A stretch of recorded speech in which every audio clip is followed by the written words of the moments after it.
important graph sum for 10th standard state board students. Very important graph sum for 10th standard students. Example 3.47 page number 125 இருக்க Varshika sum தான்.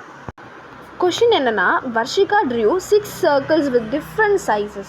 Draw a graph for the relationship between the diameter and circumference approximately related of each circle as shown in the table and use it to find the circumference of a circle when its distance is 6 cm.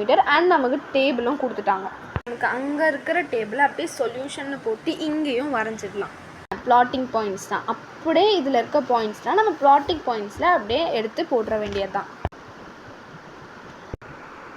Equation இதில் எக்ஸும் increase ஆகுது, ஒய்யும் increase ஆகுது. அப்போ என்ன போடணும்? As X increases Y also increases அப்படின்னு போடணும்.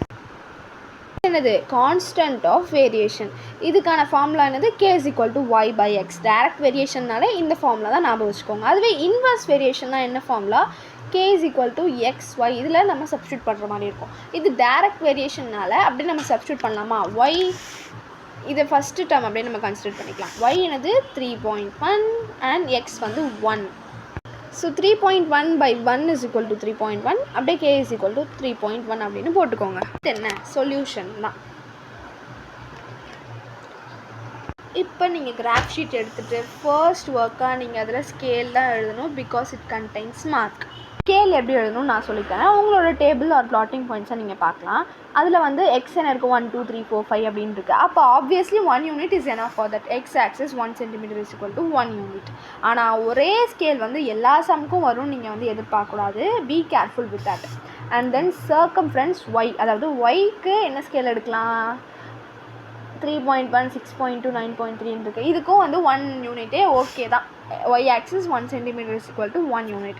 அது நீங்கள் அப்படியே நம்பர்ஸ் எல்லாம் எழுதிட்டு உங்களோட பிளாட்டிங் பாயிண்ட்ஸை பார்த்துட்டு நீங்கள் வந்து உங்களோட கிராஃபில் வந்து நீங்கள் பிளாட் பண்ண ஆரம்பிச்சிடலாம். தான் உங்களோட கொஷின் எடுத்து நீங்கள் பார்க்கணும். என்ன ஃபைண்ட் பண்ண சொல்லியிருக்காங்க? Find the circumference of a circle when its diameter is 6 cm. Diameter தோ இங்கே இருக்குது, டயாமீட்டர் 6 cm இங்கே இருக்குது. அப்போ 6 cm கரெக்டாக அந்த லைன் எங்கே டச் ஆகுதோ அதுதான் உங்களுக்கான ஆன்சர். கரெக்டாக 18.6 வருது.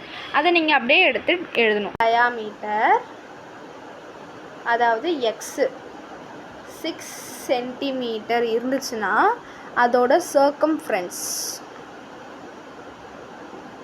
அதாவது ஒய் எவ்வளோ இருக்குன்னா 18.6 cm. உங்களுக்கு என்ன வருதோ அதை எழுதணும். ஆனால் 18.6 தான் கரெக்டான ஆன்சர்.